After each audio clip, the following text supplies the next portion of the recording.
All right. So, how are you known in the photo industry? Photo industry, everyone knows me as Chandler. Chandler. Yeah. Okay. Okay. I think that's probably why I had a hard time finding you. Yeah. I was like CJ. No, no. That thing. So, what brought you here? I'm leaving corporate America actually as of tomorrow. Oh, wow. I've known it for a while. I know it was going to happen.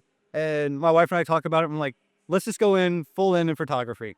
And I've been blessed to have clients come in. They see something in me. They want to help me. And like one of my first clients, she came in and I was taking her pictures and she's like, are we going to get started? And I'm like, we're done. I'm like, these are the photos that you should purchase. And she was like, you're so good. I'm going to start sending your referrals to you. So she started sending me referrals. And then one day she's like, hey, I need you to come to DC and shoot my entire C-suite.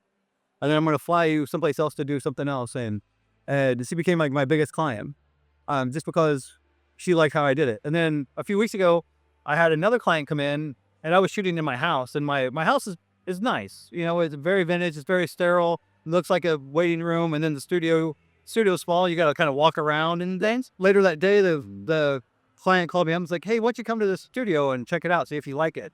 So I went and checked it out. She's like, I just signed the lease. You just owe me half a month's rent. I've been lucky enough I've impressed my clients that they want to help me succeed. It is awesome. But yeah, That's phenomenal. Yeah. So, you specialize, I take it, portraits and headshots. Yes. What was your startup when you started photography? What did you start photographing in the very beginning? At the very beginning, it was just like my family. And I started noticing that my friends were using my photos for their profile pictures. And I was like, something's on. I got something here. I went to like a Scott Kelby conference in Indianapolis.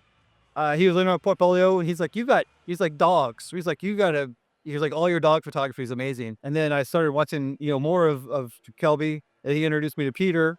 And I kind of got on that Peter bandwagon. Just started learning from there. And I've taken some breaks from photography just because corporate life got a little too hectic. But now I'm like, let's focus on this and let's do this. I'm very well familiar with corporate. I still do corporate work. Yeah. And I mean, there's some interesting things you can bring into your own business photography. What has been something that you think that you've learned from corporate that is kind of coming with you now that you take this new venture?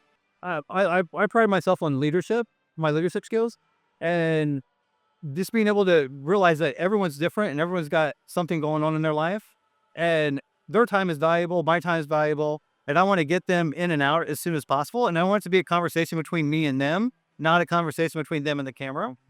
And if I can get them out in a half hour and give them shots that they love, I've done my job, because they're happy.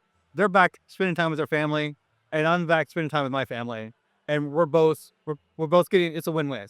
I've been deep diving into AI. The coolest thing is I've made this a workflow where all I have to do is edit my photo, export it out of Capture One. It goes into Dropbox, and then AI will write my caption, tag all my metadata, tag the model, and post it to Instagram for me. Wow. And all I have to do is I'm done editing it. I don't want to deal with social, and it takes all of it for me. No, AI scares a lot of people. I really feel that once you begin to understand the capabilities of how it can help you in your workflow, you'd be surprised. It helped me render I had some ideas in my mind. I'm like, look, this is the background I want to photograph here, and I'm trying to do this, I'm trying to do that. Can you help me just put these thoughts together into potentially what a visual might be? And it got me pretty close to what I had in here into a physical, like tangible work of art. I don't think I would have been able to accomplish the shoot that I did without the help of that. I don't think it makes me less of an artist, because I'm just using tools that are available. In your case, it's doing all that legwork that you don't have to do because it's so tedious. I can barely spell my name sometimes, I mean, it's not that bad, but you get the point, right? Yeah. So I use it to get me where I need to go, especially with copy, because I dislike writing copy so much. That is the bane of my existence is writing. And so I just use it. I use it to fill my weaknesses, and I focus on my strengths. And it's like, I think break all the rules. It's like focus on your strengths, not your weaknesses. And You hire your weaknesses. yeah, That's what you should do, right? yeah. Is this your first Shutter, or have you been here before? This is my first Shutter. I've been to ClickCon, and I've taught ClickCon one time. How do you feel? What are your thoughts on this conference? I like this one. A lot more connection. It was my first one, so I didn't know what to expect. And then the second one I was teaching, so I was trying to make sure all my classes were running smoothly. This one I didn't get to go to all the classes I wanted to go to, because I've met so many great people and made those connections. And to me, the connections are the reason I'm here. Yes, I want to learn, but I also want to meet people and I want to learn from everyone that I meet. What are you hoping for? And then I know you're leaving corporate tomorrow, which I bet is pretty badass, quite frankly. I'll get there myself. Where do you see your studio being a year from now? Where are you hoping to see? So the lady that signed the lease for on the studio, she's Korean and she wants to focus on like not an a la carte, but like an all-in-one Korean wedding system. So Okay. we go in and hair and makeup artist is a Korean lady who's, I guess she's the #1 Korean hair and makeup artist in Chicago. So she's her and makeup. And then I'm the photographer. And then my business partner, she's the event planner. And so it's just like all in one wedding. Like they come to us and they get everything that they need. That's the dream right now. That's pretty cool. Like all in one stop shop, Yeah. servicing that very specifically niche. Yes. That's pretty cool. Never heard of that. Yeah. I didn't either until she told me about it. What's amazing is my studio is very corporate right now. It's not like like when you say studio, it's not like a studio that we would think of, but it's a very corporate studio. And right next door is a lady that does color theory. And so what I'm thinking of, and I hope no one stole this idea, but someone books a lifestyle shoot with me. They go to her, they figure out what colors they look best in. And then I have a subscription to a high-end rental service for clothing for women. And they rent their clothes from there. And so they get clothes that they've never worn before, but they love. And they're in the colors that make them stand out. And then we do the photo shoot. And so we kind of make that work also. So it's, hey, you want to, so it doesn't have to be, you don't have to be Korean. It can be whoever, but hey, well, let's do the color theory, find out what colors work best for you. Let's go rent some clothes that fit you great. And then let's go do the photo shoot. That experience got to be great. So Yeah. that's going to be something that I feel that I heard a lot from people, talking to people and et cetera. It's just the experience of what they feel. They'll remember the picture, but they'll remember how they felt, what it smelled like. Just overall, that moment right there, they're going to remember it, and it's going to make whatever print or whatever they have be even more memorable, right? Because of how you made them feel and how special that moment was. I see that a lot in boudoir, where they take the entire day practically just to make it all about the client, and I think that's the way to go. Yeah. It's because you're selling an experience. Yeah. Anyone, someone's going to be mad at me for saying this, but any kid with a cell phone could take a picture. Right. My son won. He picked up my camera one day, took a picture of my dog, and he won like state for 4-H fair or something. And he just was like, click.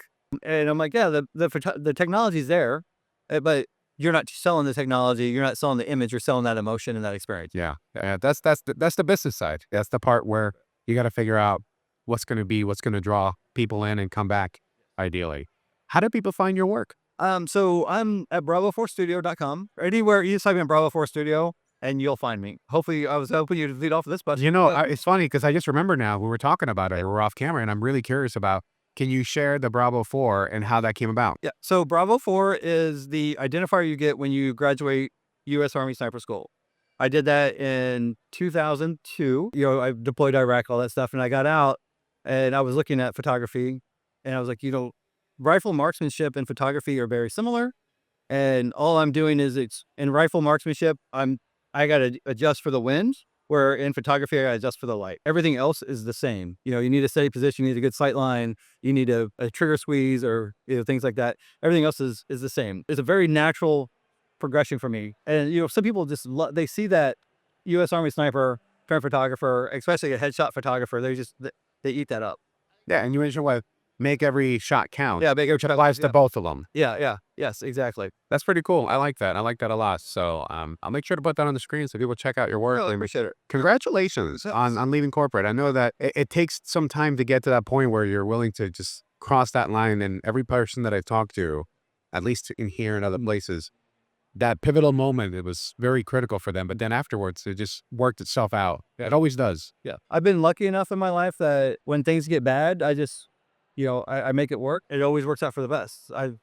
I think I'm not a religious person, but my mom is. So I think it's my mom praying all the time that it's like keeping me afloat or whatever. Yeah. Keep it coming, Mom. Yeah. So thanks, Mom. So all right. So final. Yeah. What do I call you now? Do I call you Carl, Chandler, CJ? Which one? Chandler works best. Chandler? Yeah, Chandler's best. Chandler, thank you for taking the time. I appreciate you impromptly just jumping into this crazy madness I'm doing. No problem, man. I really enjoy this. Now, my favorite part is finding a photographer. I don't know where there's any here that will take a picture of us with a Polaroid. So that'll be the next part. All right. All right. Thank you. All right. Thank you. Yeah. Yeah.